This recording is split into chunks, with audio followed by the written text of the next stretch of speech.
Nothing Personal starts in 30 seconds.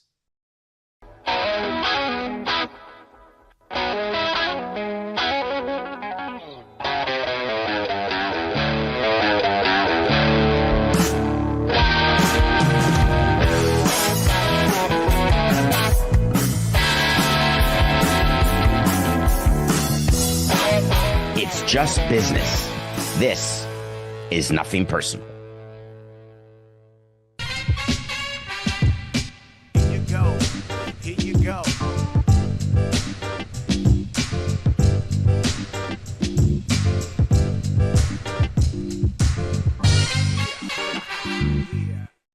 Media Day. That's the Nothing Personal word of the day. Welcome. It is Tuesday, February 4th, 2025.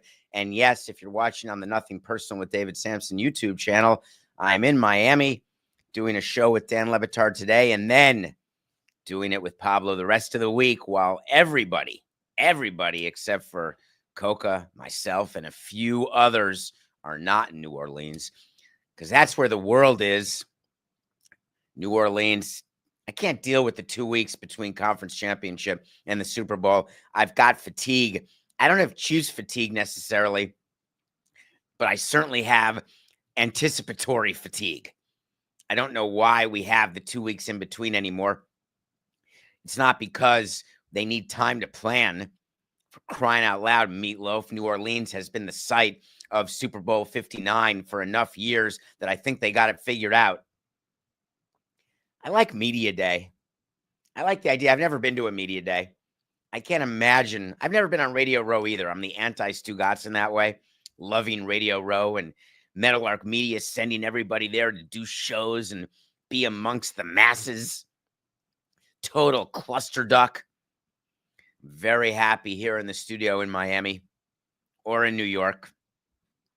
Media Day. When you try to get little nuggets out of players, you crowd around Jalen Hurts and Saquon Barkley as though they are the president of the United States, hoping.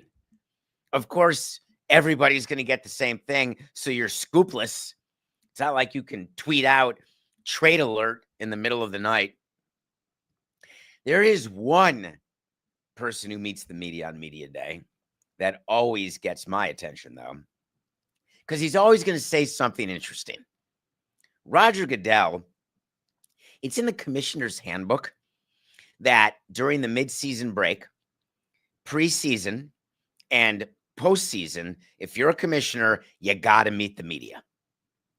And you go into a room and they set you up and you've got all your handlers if you're the commissioner, the people who run your PR, they run your crisis PR.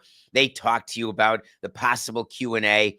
Shh. They plant some Q's so you can give some A's. They do that. There's nothing that surprises the commissioner during Media Day. Roger Goodell was ready. What do you think was the number one issue that people are thinking, I want to hear what Roger Goodell has to say? I didn't have this as my number one. My number one issue, of course, would be about international and expansion and 80 and 18 game seasons. But the number one thing that people want to know about is, tell me about the script of the NFL. Tell me about the Chiefs and all the calls they get. Can you imagine that Roger Goodell had to actually answer questions about the script that is the NFL season, and the fact that there are people who believe, this one's so good, people believe that Roger Goodell and other owners, it can't be Jerry Jones, obviously. What kind of NFL season would script the Cowboys to stink for decades? What kind of crappy non-union writer would come up with New York football being this bad for so long? So definitionally, forget the script. However, people still think the Chiefs get every call. They win every close game because of these calls. Mahomes gets touched like a feather, and it's a personal foul. I like that one. pass interference, all of it. He actually had to respond, and so he did. When asked about the Chiefs, this was a great rehearsed sentence. That's a ridiculous theory for anyone who might take it seriously. Basically, what he's saying is, I'm not going to merit this with a response, but I'm going to give you a response that lets you know that you're wrong. If you're asked something in a press conference and you want to tourniquet it, that's a concept we talk about in Nothing Personal. You want it to not be discussed any further. You don't want to give anyone the opportunity to interpret that which you're saying.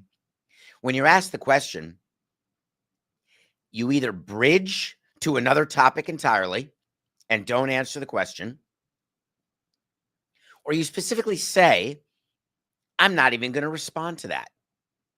But instead, Roger Goodell went down the route of diminishing the thought, diminishing the intelligence, basically impugning anyone who has that in their head, knowing that everybody has that in their head.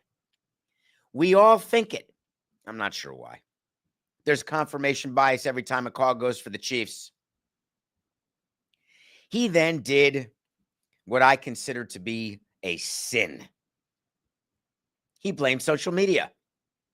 It's a great crutch for people in public when they think that something is not the way that people in social media think it is. What you do is that you say, oh, it's just social media. No one's taking it seriously. It's a tiny little fraction of a percentage of the audience until what's on social media is building you up like a Tom Brady, or maybe not a Tom Brady. But when social media confirms something that you want to be true, then what you hear owners, commissioners, presidents do is they point to all of the social media posts, all the excitement that's generated on social media, and they say social media is a great barometer of how well things are going. But when there's negative stuff, you say, oh, a lot of those theories are things that happen on social media. And then they get a new life, but nobody wants it to be their theory. It reflects fans' passion. Give me a break. How about the 18-game season? It's another good one. I think it's time for Roger Goodell to come out and do it. Just admit it. Admit that you're doing 18 games. Admit that you're going to have a deal done. He went out of his way to say, oh, we've talked about it with the players' union. We haven't come to any agreement yet. Roger Goodell has talked about 18 plus 2. We talked about it, Nothing Personal. We have a wait to see. I think we do, Coca. We've been doing it forever, practically the whole 5 years of the show. Players don't like preseason games. Ticket holders don't like buying preseason games. The networks aren't interested in preseason games. The way you can make more broadcast revenue, basically pay the players the same. They'll up the bennies a little bit. Get rid of preseason. Take it down to 2 games. Add a regular season game. Boom, you got 18 games. Back to teams with the ability to finish 500 at 9-9. So he said that we're the reason for 18 games. This is my favorite. I love when companies do things for the customers. We're bringing back the bacon double cheeseburger with melted cheese on a crisp bun because you like it.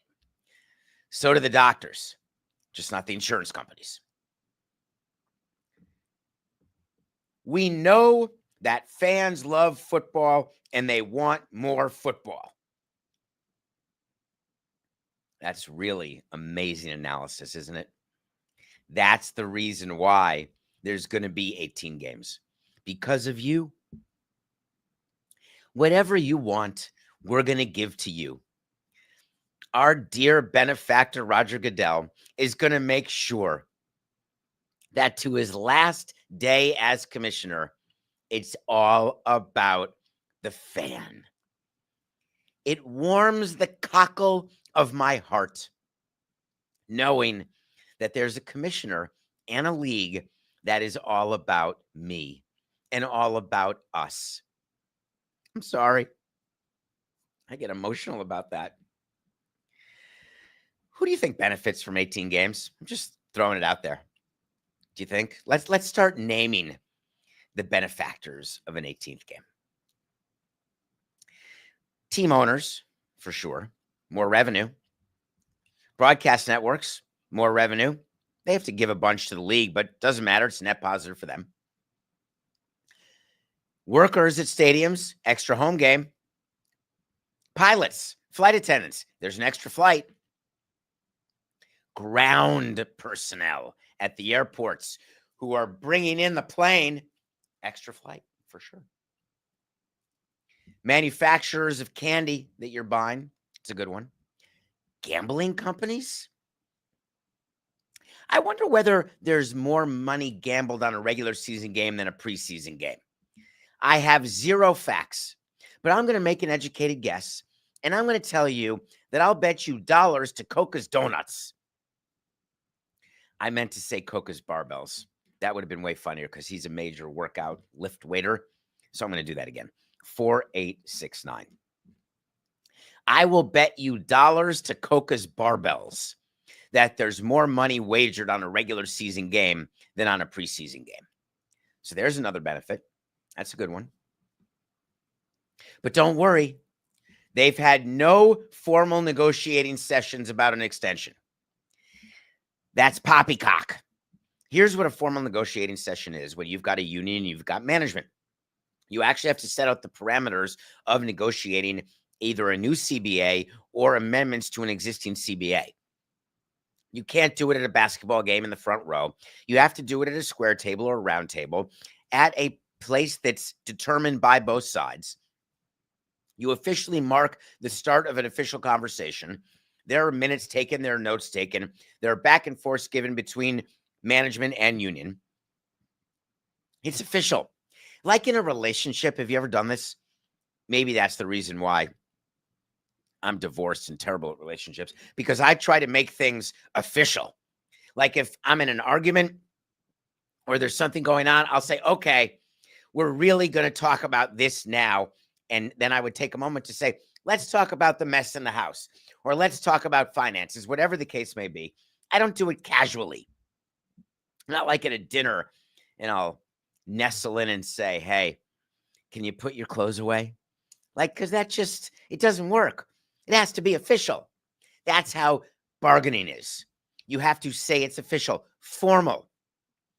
Ties. You don't really need a tie to make it formal anymore. It used to be that way. But don't worry. There's been no formal negotiation. Does that mean they have to start from scratch when they meet? Again, go back to your relationship. When you formally bring up something that really bothers you about your partner, is it the first time they're hearing it? Oh, I had no idea that what I do bothers you.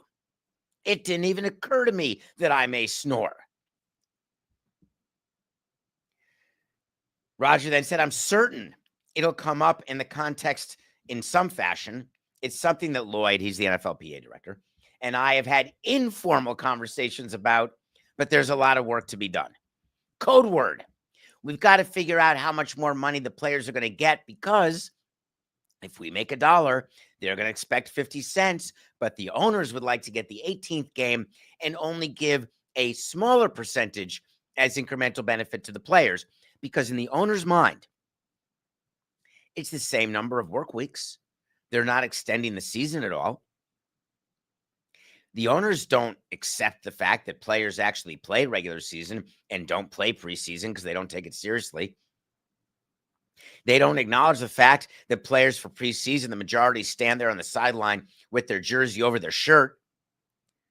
There will be negotiations and it will get done.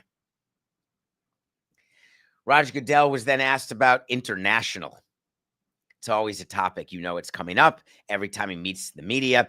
Tell me more. Tell me more. Did you get very far? Roger said, tell me more. Tell me more. Like, do you have a plane?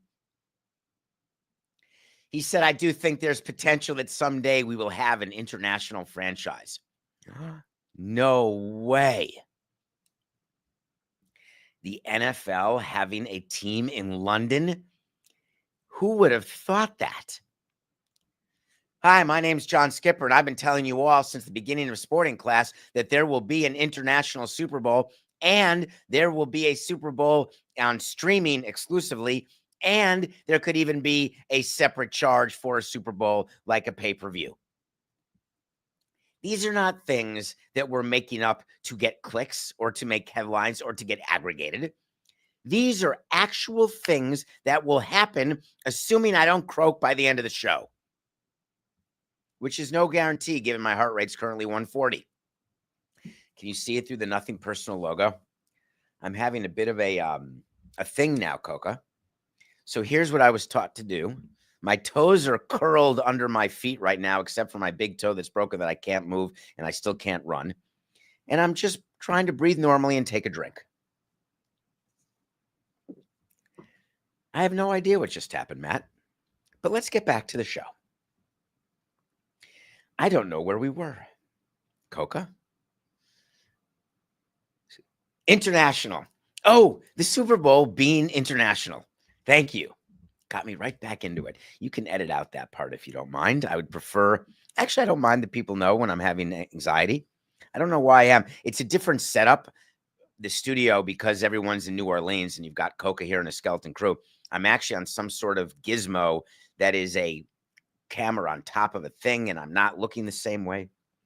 All right, Coca, I'm getting back to the show. International. Let me just say for the final time, we'll talk about it again. All the leagues want an international division or an international team. Adam Silver just comes out and says we'll need supersonic jets because of the basketball schedule. Baseball would need an entire division internationally because no teams are going to fly over just to play one team. That does not work. The time zones and the flight times, it simply does not work. Football is the sport that always worked for one team when there's only one game a week. Now, it used to be one game a week. Now, of course, there are teams. I forgot the number, Coca. The number of teams this year who had 3 games in like 12 days. There were a whole bunch of them. One of those 3 games cannot be international. That would be impossible. You can't have the London Jaguars play 3 games in 12 days by going to the States and back on a short week. Scheduling would take care of all of that. But when Roger Goodell tells you that there's going to be international, just believe him. And for whatever reason, we have this view, oh no, this is a North American game. No. Every league wants international, and they're going to get it. He actually, for the first time, said it would not surprise me if a Super Bowl would follow and is played internationally. And his point was not to upset anybody. His point is, we're in New Orleans. The Saints are here. They're not in the playoffs, but we have the Super Bowl here. It's in Miami. It's in Minnesota, once and never again. LA. If there's an international franchise, part of the deal to get public financing for a stadium or for a retro of a stadium, of an existing stadium, or some other tax bennies, part of that will be the NFL will grant a Super Bowl because that is such an economic boon to that area. So when you're negotiating, it's like negotiating a new stadium in baseball. You get an all-star game. It's part of the deal with the public. When there's expansion, you're going to see relocation. There are promises of jewel events because that's incremental money that is given to the community. It's going to happen. The last thing he covered upset me, actually. I was thinking about, am I upset because I'm wrong? And I think that's probably 80% of it. There's a lot of momentum that Tom Brady is going to stay on Fox. Tom Brady said it. I didn't believe him. The Raiders seem to be fine with him running the Raiders, but also having a full-time job with Fox. Fox went out of its way, forgetting the lawsuits they're involved in, the administrative leave that some of its employees are on, an employee involved in a couple lawsuits. Fox wanted to make it very clear Tom Brady does a lot. For $375 million, he doesn't just call games with Kevin Burkhardt. He's introducing other leagues. He's making appearances. All the things that were in the contract that we talked about when he signed the 375 over 10, that he's an ambassador to Fox. Well, Fox basically tried to acknowledge that as they're going through their earnings calls and admitting that no analyst should be at $37.5 million. Because again, as John Skipper likes to tell you, they're not adding any incremental value close to that number. But Fox's point was just being in Tom Brady's orbit, there is a price for that. I get it, as we are going in the market with nothing personal and all the things that we do with our show or what Metalark is doing. There is some sort of halo effect that you want to get paid for. But now I'm worried that he's going to keep trying to do both, because Roger Goodell went out of his way to say he's serious that he separates the two, meaning Fox and the Raiders, and he doesn't put the league or anyone in a position of conflict. Is Roger just going with the narrative that they've got to do this because Tom Brady's calling the Super Bowl and they don't want this to be a distraction for the Super Bowl? That's what I thought. But now, when Roger Goodell is meeting the media, and I understand that Tom Brady questions are going to come, but my answer would simply have been, we're very pleased with the work that Tom Brady does. And as for going forward, we will wait to see what happens. That would be an indication that I'm right, that this will be his last year. This sort of answer, I'm not so sure I am. Let's move to Major League Baseball, if you don't mind. For a second year in a row, baseball is opening up in Asia. Last year, they opened up in Korea. This year, they open up in Tokyo. We're close, little over a month, 5-6 weeks away from opening day. Spring training is starting here shortly. Last year was the Shohei Ohtani gambling scandal. Remember his interpreter, Ipe, who's about to get sentenced? They delayed the sentencing for a bit. Maybe it's coming soon, actually, Coke. I think sometime in February. That case went away so quickly, I've never seen anything like it. The investigation was done. Ohtani was not implicated. The world would continue to spin on its axis. Excuse me. Have you ever seen something get swept under the rug as quickly as that? Well, here we are a year later, and we've got another gambling situation in baseball, this time with an umpire. When you've got a young umpire who's good at calling balls and strikes, the way Pat Hoberg is, you want to keep that umpire, because Major League Baseball has a bunch of older umpires who stink, but they're protected by the union and they can't get fired. As much as baseball is trying to have them all fired, it's a dream come true when they fire themselves, when they do something that opens the door for them to get terminated. It's how everybody who runs a company is. When there's someone you want to fire, but you can't, for whatever reason, gender, any sort of risk of discrimination suits of any kind, what you hope for when you're meeting with just your head of HR and your CFO, when you're the president, you're on the lookout for anything that would give you one ability to squeeze through the door of termination. And when it comes, you rip open the door, and that's the end. But when it's an employee that you like, who's good at what they do, you want the door to swing open a little bit and you want to shove it closed. It is two different ways of treating employees. Those who are good get treated differently than those who are bad.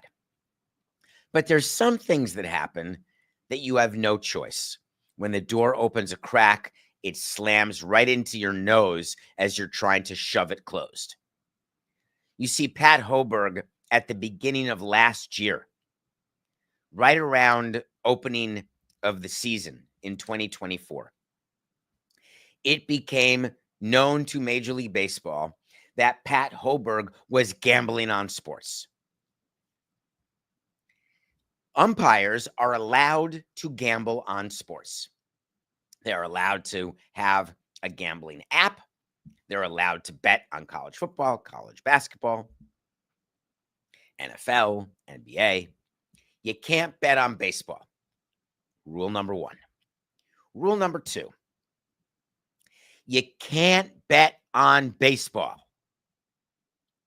Rule number 3, you absolutely cannot bet on baseball. Rule number 5, you cannot lie about your gambling. You see, MLB has now gone out of its way 1 year later after announcing the firing of Pat Hoiberg on Super Bowl Media Day, might I add, thinking, well, this is the ultimate Friday news dump. We're going to tuck it in right under here. There's been an appeal by Pat Hoiberg. The appeal has been lost. We have terminated him. We've got statements ready to go. Let's release it right as Roger Goodell is speaking, and there is a gaggle around Saquon. When it comes to gambling and sports, you don't get a break. There is no Friday news dump. The story is very simple. Pat Hoiberg is dumb. I'm sorry. I was taught not to talk about people that way. It's not nice. But when I view it more as an adjective or more as descriptive, I don't get as upset when I'm using a word like that. Pat Hoiberg was sharing a gambling account with a professional gambler. So when he wanted to place bets, he'd call up the guy. They'd have the same login, one account, and that account from the professional poker-playing gambler was betting on baseball. But Hoiberg never was. It's sort of like when you have a roommate and the roommate does something illegal like grows weed or grows shrooms, and then you get raided and you're like, dude, it's not me. It's him. It's her. It's my roomie. I had no idea. I can't smell. I had COVID. I thought it was a little misty. I didn't understand the indoor sprinklers. I didn't understand all of the, criminies coca. What's the thing called in chemistry where you bubble things up? It's like a beaker. But did you take chemistry at all? It's a thing that's used in chemistry where you do solutions, like if you're mixing alcohol or mixing drugs. And I want to say a beaker, but it's not. Coca's not on it. He's very, very, very worried about our whole setup here, hoping we don't. Hello? Can you hear me? Sir, I had no idea that was going on. Are we to believe that Pat Hoiberg had no idea that the partner who was gambling on baseball? As a matter of fact, there's information that says that there were bets that were made on baseball, except Pat Hoiberg didn't make those bets, didn't know about those bets, and he had nothing to do with fixing the games in question. He even umpired one of the games in question, but don't worry, baseball found, after a long, exhaustive investigation and a full appeal, that, thanks God, our integrity is intact. Madonna would be proud. We are like a virgin. They got Pat Hoiberg to release a statement yesterday after he was fired. Why do you think he'd release a statement that says, I take full responsibility for the errors in judgment? It sounds like duets and Paul Giamatti. I take full responsibility for the errors in judgment that are outlined in today's statement by MLB, Hoiberg said. Those errors will always be a source of shame and embarrassment to me. Major League Baseball umpires are held to a high standard of personal conduct, and my own conduct fell short of that standard. That said, to be clear, this really must have come from him. I have never and would never bet on baseball in any way, shape, or form. Always like the use of the word shape or form, way, shape, or form. That means it's serious. If you can't find a way, you don't have a shape, and there is no form, that must mean it didn't happen. It's way more than saying, I doth protest. No, I wouldn't do it in any way, shape, or form. Thank God. There were 141 baseball bets placed from his friends' accounts. 8 bets involved 5 games that Hoiberg umpired or had the responsibility to do the replay review. It's a whole Megillah. But remember, when you've got a situation where you have been banned for life or terminated, you have the right to apply for reinstatement. Do I think that there's a chance that Pat Hober gets reinstated? No, it's third rail. We are a very forgiving society of a lot of things. We are looking for the underdog to come back. When someone's too high, we bring them right down. You think this will become the genesis of a robot ump conversation? I think that's what people will say now. We've got to make sure that these umpires in baseball, that they're not gambling. And we've got to make sure that the integrity of the game. So we're going to have robot umps, a bunch of Will Smith and Bridget Moynihan iRobots are going to come by. Strike, ball, out, safe, red heart pumping. Oh no, someone took over. They're attacking the players. They might as well be the players. You can pay them a whole lot less. I wonder what the broadcast deal would be like for robot players. There are not going to be robot umps. There will be challenge system for balls and strikes. None of that matters because the gambling scandal is that, is he the only umpire who is gambling? No, you're allowed to disclose it. He lied.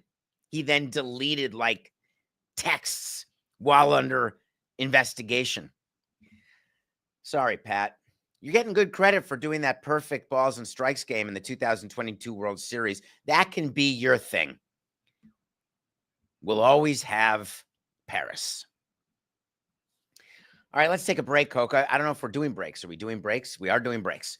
All right, when we come back, we're going to review an Oscar-nominated movie because we are under a month from the Oscars, and I've been on a binge. And then we're going to talk about something that happened in football that will make you smile. All of that when we come right back.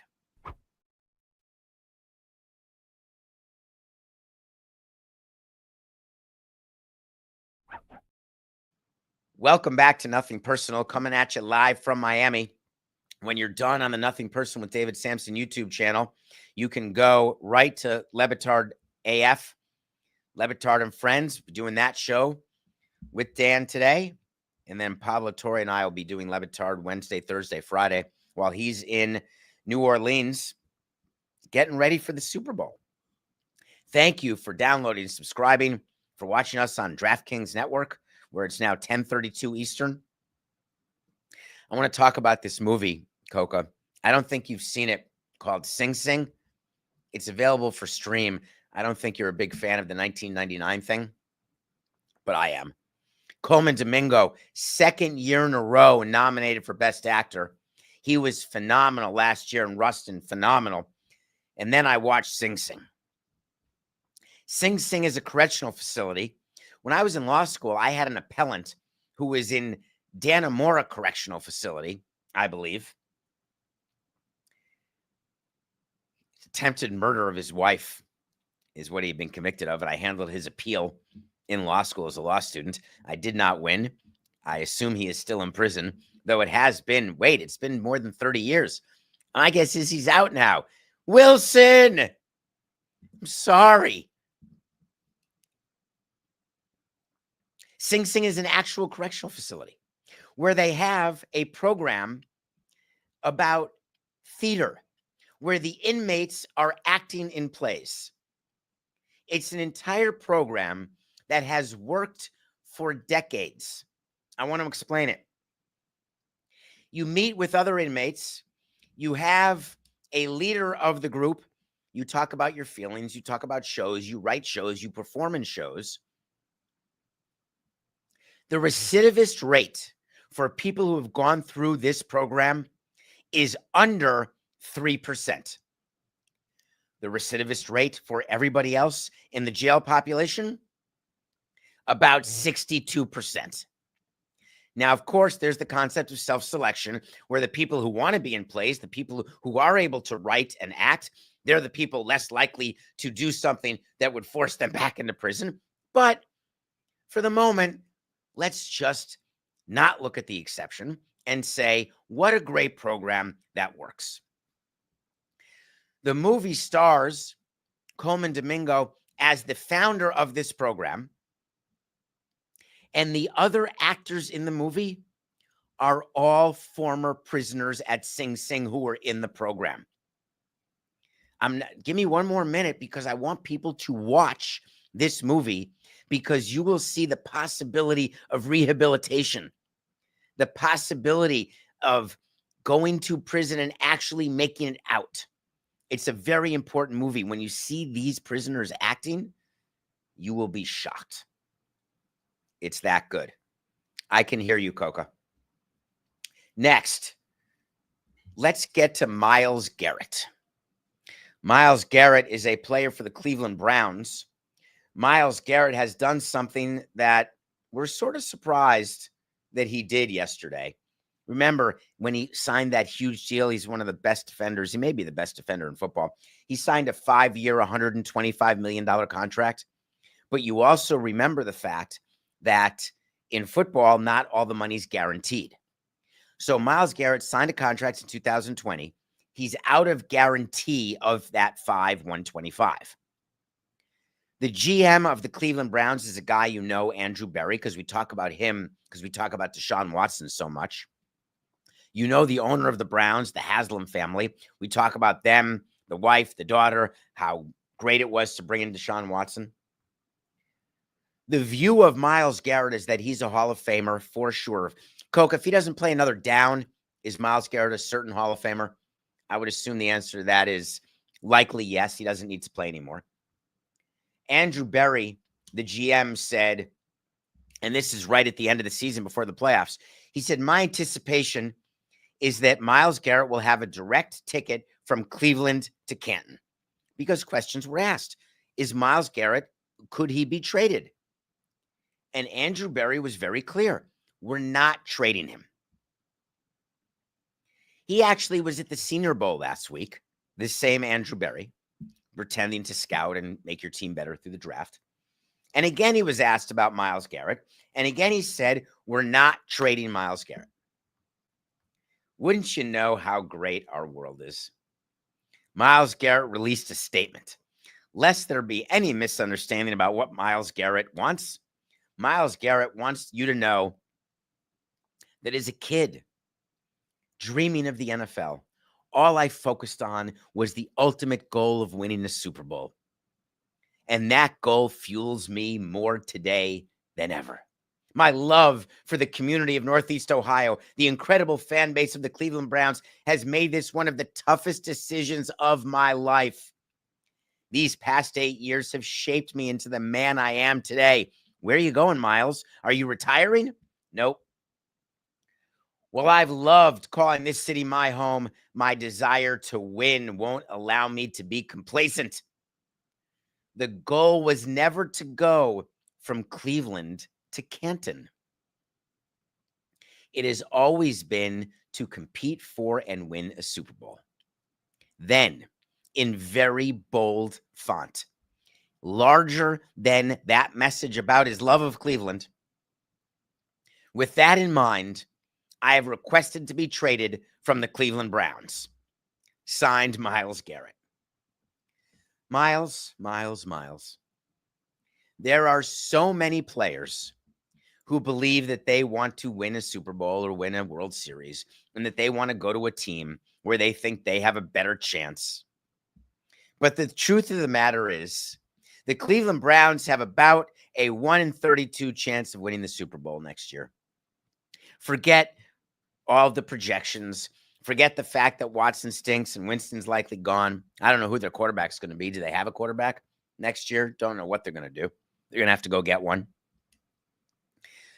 Do you think that Andrew Berry and the Cleveland Browns have a requirement to trade Myles Garrett to a Super Bowl winning team? What does that mean? Does that mean go to the Chiefs, go to the Eagles, go to the Niners, go to the Giants, go to the San Antonio Spurs, go to the Los Angeles Lakers? How about the Dallas Mavericks? I don't even know what the hell it means. The fact that Myles Garrett put that in a letter, it's very bizarre. Are we supposed to feel for him? Like, oh, this is really good.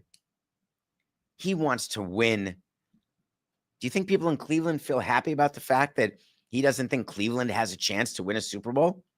Is there more to this? Do you think it's about guaranteed money? Do you think it's about any sort of extension? Well, a statement would say that it's only been about winning the Super Bowl. It's never been about Cleveland. It's never been about the money. Thank God. We would hate to think it's about the money. It's so easy for people to say it's not about the money when they have the money. What do you do if you're Andrew Berry? Well, we know what Derek Jeter would do. Derek Jeter would trade him tomorrow to the best team possible. We know what David Sampson would do. He'd trade him to Toronto. Oh, I'm just kidding, Toronto. I love you, Toronto. You know what I'm talking about. I'm talking about the 2012 trade and the whole Pitbull thing. Come on. Toronto's the opposite of an outpost. Andrew Berry was found by ESPN's Jeremy Fowler yesterday. He reiterated that there's no interest in trading Garrett. The question was asked, what if you get an overpay, like 2 first-round picks? And he said, put it on record, I won't trade him. We spent yesterday talking about Nico Harrison, talking about the job he's doing as GM, questioning his sanity, basically saying that he's the worst GM in the history of sports. He will be the author of the worst trade ever made. Of course, it's been 48 hours. I am not willing to say that. Let me know when there are rings to go around, and then we'll talk about it. Your job as a GM is very simple. Your job is not marketing, sales, bobbleheads. Your job is to build a winning team given the financial resources you're given by the team president and CFO. That's your job. Your job is to run the football side of the business, which is a huge business. You've got scouts, you've got development, you've got minor leagues. It's a big, big business, a lot of headcount. One of the major job descriptions when you are a GM is that you're willing to listen to anything and that everybody has the chance of being traded. If someone goes to the Browns right now and gives them 2 first-round picks for Myles Garrett and you don't make that trade, then maybe you are practicing malpractice. It seems hard for me to believe that any GM would take such a strong position. And sometimes you do things as a team president or GM, and you're doing it for leverage. That does happen. You lie to the media. You make up, oh, there's interest in this player or this player when there's not. Or you say this player's not available when he is. But the people in the circle of baseball, they know the truth because you're speaking to them every day, either by text or by phone. The Luka situation, we're meant to believe, was totally different and that no other team had any idea that Luka could ever be traded. My answer to that has always been, if you want a player, you ask for a player. If you want to trade for Luka, you call up Nico and say, I want Luka. If you want Myles, you call up Cleveland and say, I want Myles Garrett, and here's my best offer. I'm going to give you a wait to see, especially because of what Andrew Berry said. Wait to see when I tell you something's going to happen. If it does, great. If it doesn't, fine. Wait to see. Myles Garrett's going to get traded. Nothing. Personal pick of the day. Did you see that Knicks-Rockets game? I always complain when a line moves after the show, and then I lose the pick of the day because the line moved and my line got locked in. Well, I locked in Knicks -5, and we finally caught a break. The Knicks' final line against the Rockets was 7.5. The Knicks won by 6 by shooting perfect free throws in the last 20 seconds. So we get a win. We are 11-13. The Luka-less, funeral-loving Mavericks.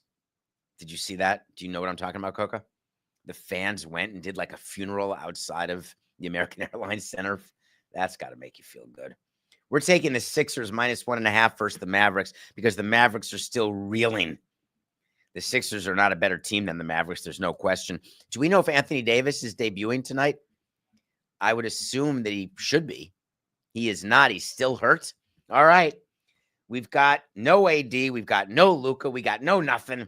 We're taking the Sixers -1.5.